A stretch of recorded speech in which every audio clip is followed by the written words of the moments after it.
길고양이의 개체수를 줄이기 위해 시행되는 포획, 중성화, 제자리 방사. 우리는 이것을 TNR이라고 부릅니다. 그런데 최근 일부에서는 TNR은 고양이 개체수를 줄이는데 아무런 효과가 없다는 주장을 합니다. 과연 정말 그럴까요? 결론부터 말씀드리면 TNR은 효과가 있습니다. 다만 몇 마리만 산발적으로 중성화하고 그 이후 아무런 관리도 하지 않는 방식으로는 눈에 띄는 효과를 기대하기 어렵습니다. TNR이 효과를 내려면 대상 지역의 고양이들을 짧은 기간 안에 집중적으로 중성화하고 새로 유입되는 고양이를 지속적으로 확인해야 합니다. 사람에게 익숙한 고양이와 어린 고양이는 입양을 연계하고 고양이를 버리는 행위 역시 함께 막아야 합니다.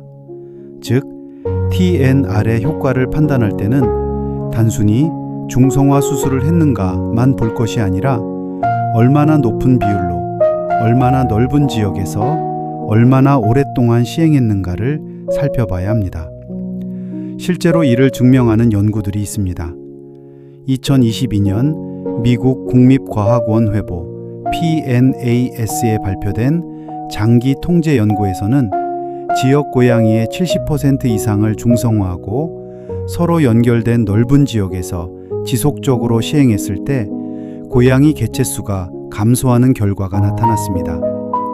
반면 좁은 지역에서 일부 고양이만 중성화했을 때는 주변 지역에서 중성화되지 않은 고양이가 유입되고 남아있는 고양이의 번식이 증가하면서 효과가 제한됐습니다. 연구진은 고양이 개체수를 줄이기 위해서는 TNR을 높은 강도로 지속적으로 그리고 지리적으로 연결된 지역에서 시행해야 한다고 결론 내렸습니다. 이 연구가 말하는 것은 TNR은 효과가 없다는 것이 아닙니다. 오히려 정반대입니다. 충분한 중성화율을 확보한 TNR은 실제로 고양이 개체수를 줄일 수 있다는 것입니다. 미국 센트럴 플로리다 대학교에서도 장기간 TNR과 입양 프로그램을 운영했습니다.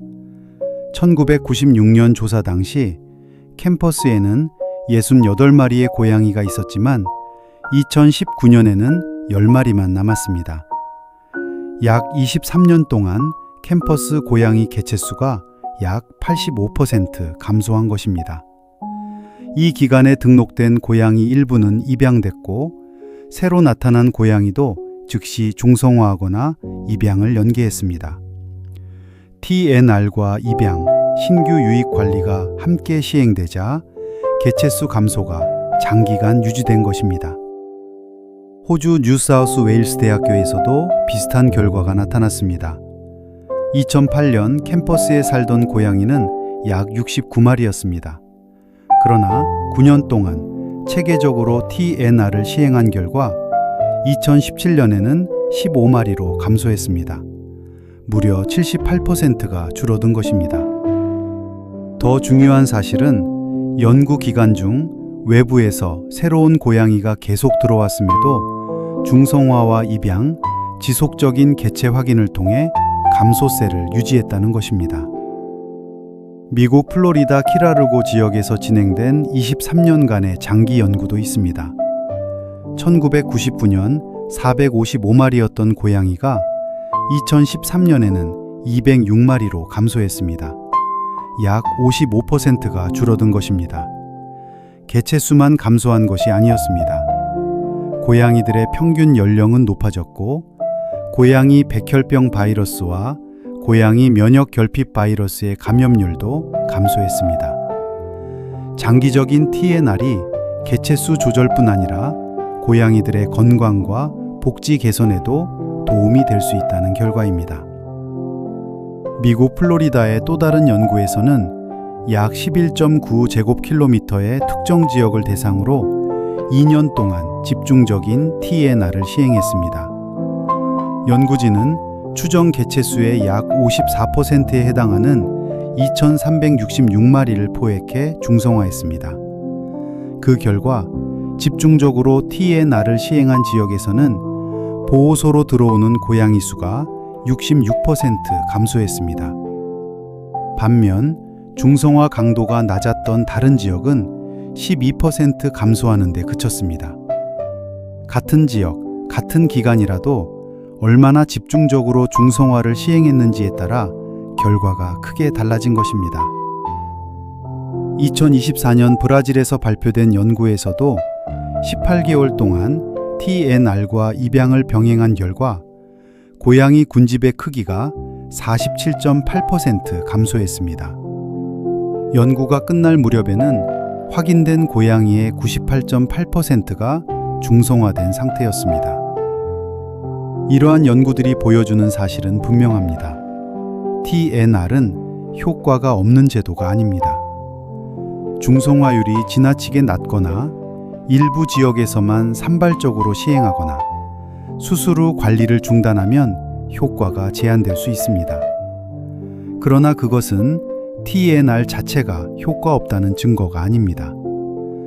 수술 몇 건만 시행하고 고양이가 즉시 사라지지 않았다는 이유로 TNR은 실패했다고 말하는 것은 완성되지 않은 정책의 결과를 정책 전체의 실패로 일반화하는 것입니다. 고양이는 한 번의 출산으로 여러 마리의 새끼를 낳고 중성화되지 않은 고양이가 주변에서 계속 들어오면 기존의 노력은 쉽게 상쇄될 수 있습니다.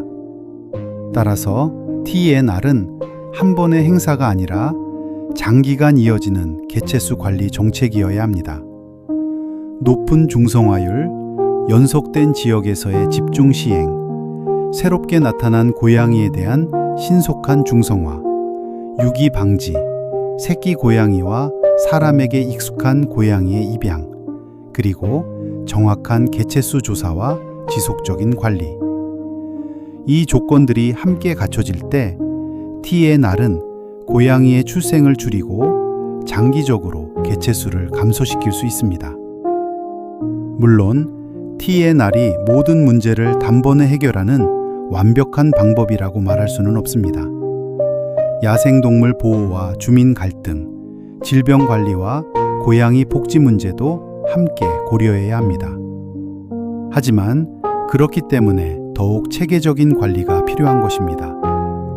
효과가 부족하다는 이유로 TNR을 포기하는 것이 아니라 효과가 나타날 수 있도록 제도를 보완해야 합니다. 낮은 중성화율로 형식적인 사업만 반복하면서 TNR의 효과가 없다고 말해서는 안 됩니다. 고양이를 잡아 없애는 방법 역시 외부 고양이의 유입과 사람들의 유기가 계속된다면 그 자리는 다시 새로운 고양이들로 채워질 수 있습니다. 문제의 근본적인 원인은 고양이 자체가 아니라 무분별한 번식과 유기, 그리고 부족한 관리입니다. 과학적 연구가 보여주는 결론은 분명합니다. 제대로 시행된 TNR은 효과가 있습니다. 문제는 TNR이 아닙니다. 충분한 중성화율을 확보하지 못한 채 단기간에 성과만 요구하는 정책이 문제입니다. 생명은 함부로 제거하지 않으면서도 고양이의 출생을 줄이고 장기적으로 개체수를 안정시키는 방법, 그것이 바로 우리가 TNR을 더 체계적이고 책임감 있게 시행해야 하는 이유입니다.